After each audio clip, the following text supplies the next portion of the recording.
Good evening, everybody. How are you all? Well, it's boo-hoo time. Yes. End of the... last day of the competition. Or yes, I guess it's the laureates concert tonight, yes. So I suppose we should have a little chat about the entire competition. Yes. So I think we were talking about this earlier. Last night I was thinking before the announcements were made. Yes. I was thinking about how is the jury going to approach? Yes. Because they really could have gone a number of ways, and I came up with 3 reasons how the jury could have picked a winner. Yes. The first being they could have picked the best artist out of the whole competition, who had the most profound statements. Yes, I mean, there's this distinction, isn't there, between a pianist and an artist? Yes. I mean, there's a huge difference. Yeah, that's the idea that there's something to say at the piano. Exactly, just overall exactly music. right. So, Exactly right. And in that regard, I believe that Svetlana Andreeva was maybe the best kind of artist in the company. I think she had something profound to say about music. Really, every performance was a statement of some kind. Right. And I think she's that kind of personality that doesn't just go away after, Well, she had that intensity in Yes. complete commitment to the music. Yes. Not to her effect on the audience. And it's exactly that's how I thought about her. The second way to look at it is gave the best performance in the finals. Right. What was the best? You can look at each stage as rounds and this stage. Yeah, and I also felt it's a question of consistency. I mean, Juliana Adeva was very consistent during the Chopin competition some years ago. Yes. And this contributes to the judge's final decision. Yeah. Okay. And I would have thought that Lee was very consistent in his Absolutely. quality, I would have thought. So in that regards, I believe that Jakub Kuszlik gave the best performance of the concerto, playing Paderewski. Yes, and a lot of people feel, of course, they judge the whole competition on the concerto stage. Yes. Particularly the public. It wouldn't be. I don't think it would be wrong to do so. Mm-hmm. But I think the jury looking for something more, and I think they got it right in this sense. And this is the third sense being, whose name as a Paderewski laureate is going to bring the most value to what is going on here and in the coming future. And I think they absolutely got it right by choosing Hugh Klee as a... I mean, I didn't have many doubts, to be perfectly honest, Yes. for all sorts of other reasons. Yes, I think he's in every sense of the word, he's a genius. Just at the young age, being to play the program that he did through all 4 rounds of the competition, and watching him, his demeanor on stage, his professionalism, his maturity, I think everything, and I'm really looking forward to seeing him grow as a pianist and seeing his name with the likes of Van Cliburn, Tchaikovsky, Queen Elizabeth. I really believe we'll see him. Yeah, we will in these coming competitions. It's a very demanding competition, this one. I mean, it has 5 stages, and I got the impression last night and the night before that they were getting tired. Yes, we certainly saw that from mentally and physically. Yes. Yes, we saw that from Svetlana. I believe she was coming down with some kind of illness. Yes. Being a different country. Exactly. Things like that are bound to happen.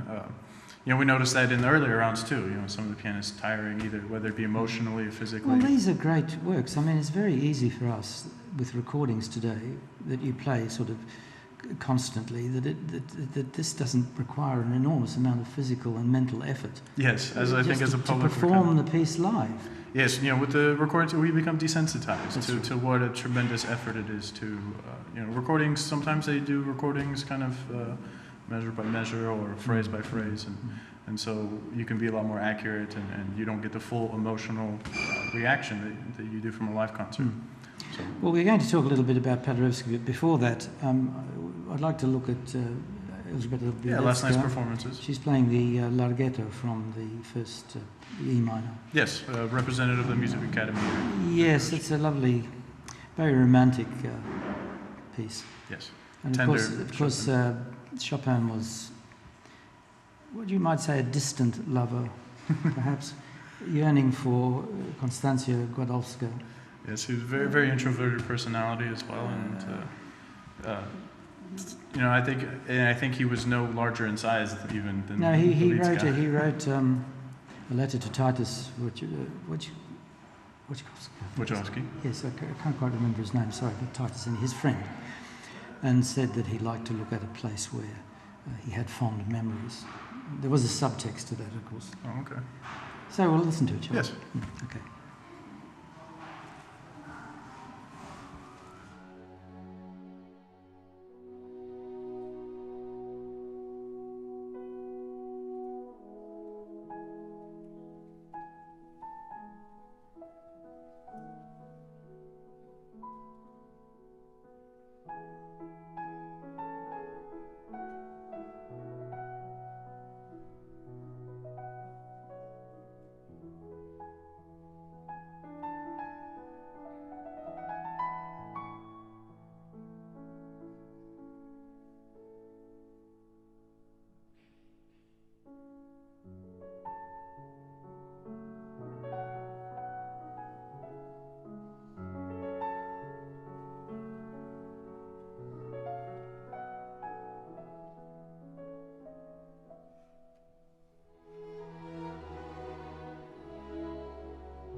poor Chopin and his relationship to the ladies. I mean, you know, I don't know if it's an apocryphal story, but Godowska was far more impressed with a couple of young Russian officers in their uniforms than our friend.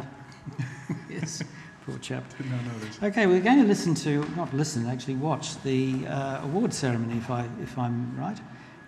It was very delayed, mainly because it was such a difficult decision, I presume.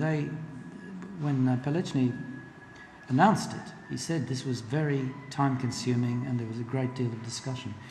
Yes, you know, it's kind of what we were talking about earlier. There's just so many ways that you can look at this, and I don't think you would be wrong in any position. Exactly. I think they got it right, with the young artist Hukui.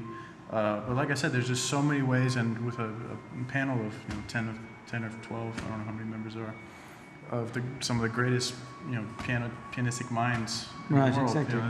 Yes. I can see how everyone has a different perspective on seeing this. It'll be interesting to see how they came up with this decision. I don't know if we'll have that. Anyway, we'll show you the reason that you'll notice that there aren't a lot of people in the audience, but it was delayed so long. I think some people went home for dinner. Yes, we did something like almost 11 o'clock. 11, yes, something like that. Yeah. Okay, let's watch that.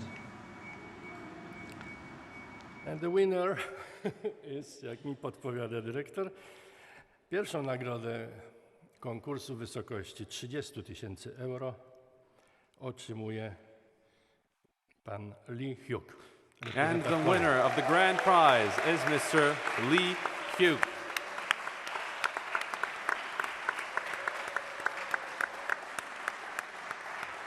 Co tu idzie?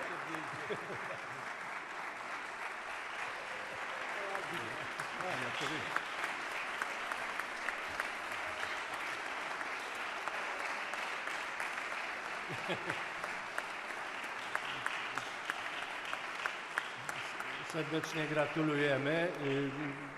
Oczywiście oficjalne wręczenie tych nagród.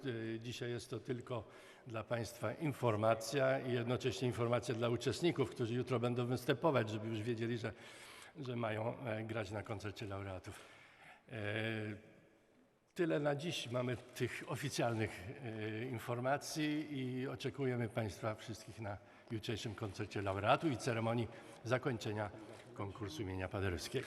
Dziękuję serdecznie. In the role of an information, the official concert is tomorrow, so see you then.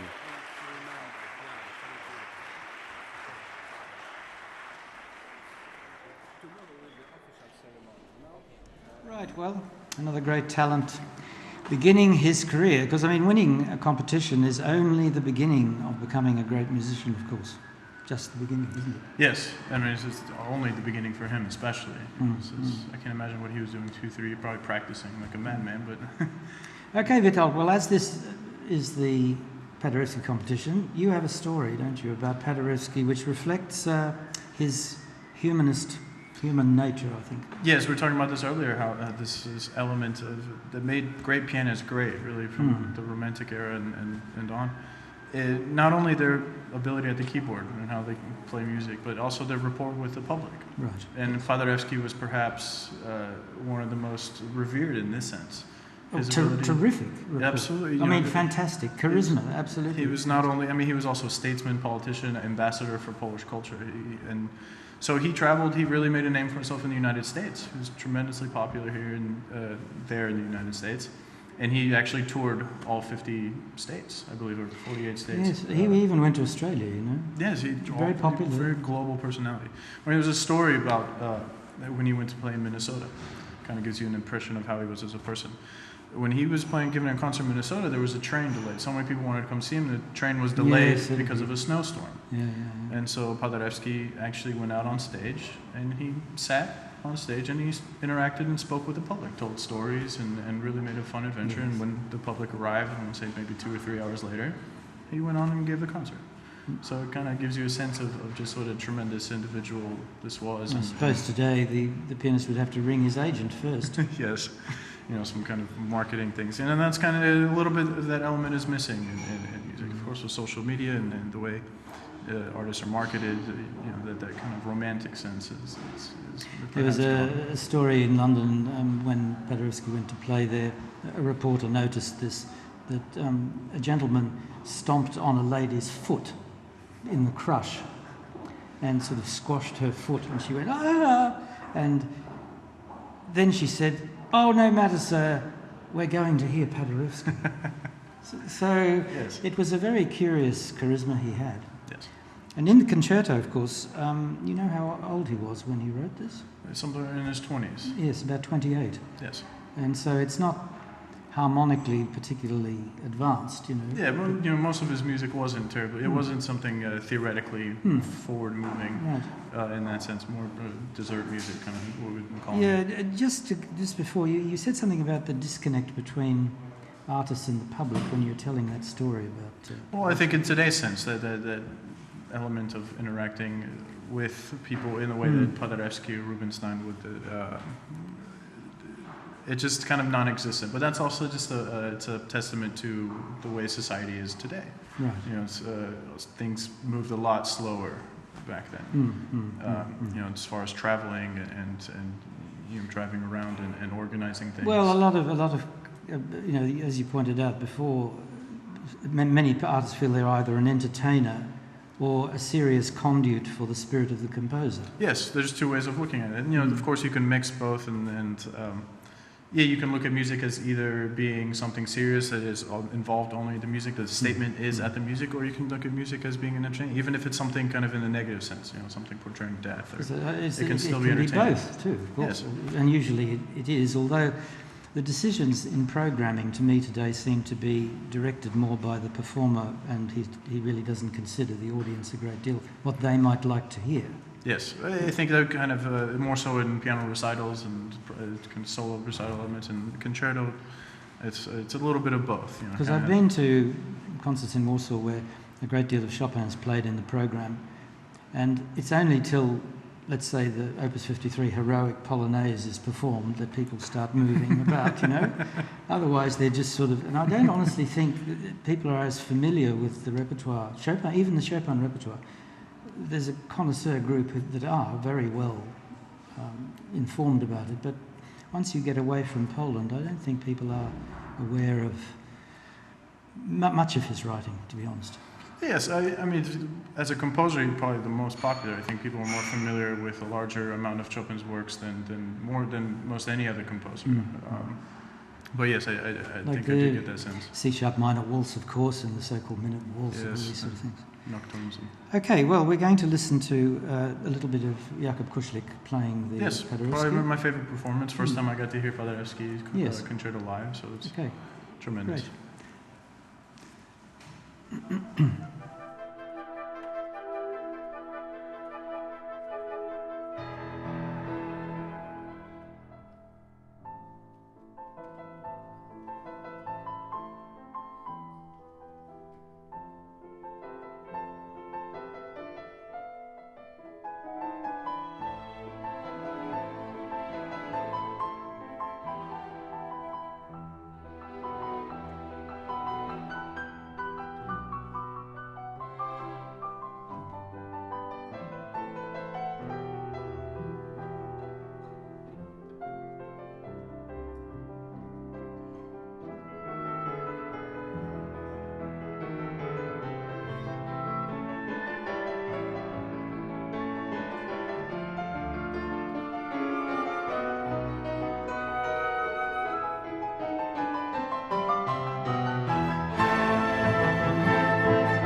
Right, so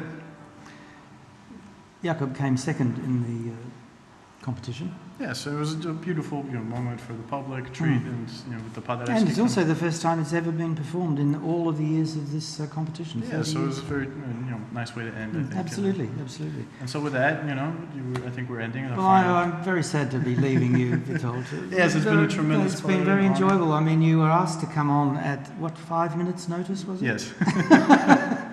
So it's been a tremendous honor, pleasure to join you here. Yeah, thank you. And the same for me. And I'm afraid in 3 years you'll probably be a superstar. So hopefully. Okay. I hope so. And also to my friends and family in Texas watching, I want to say hello. So.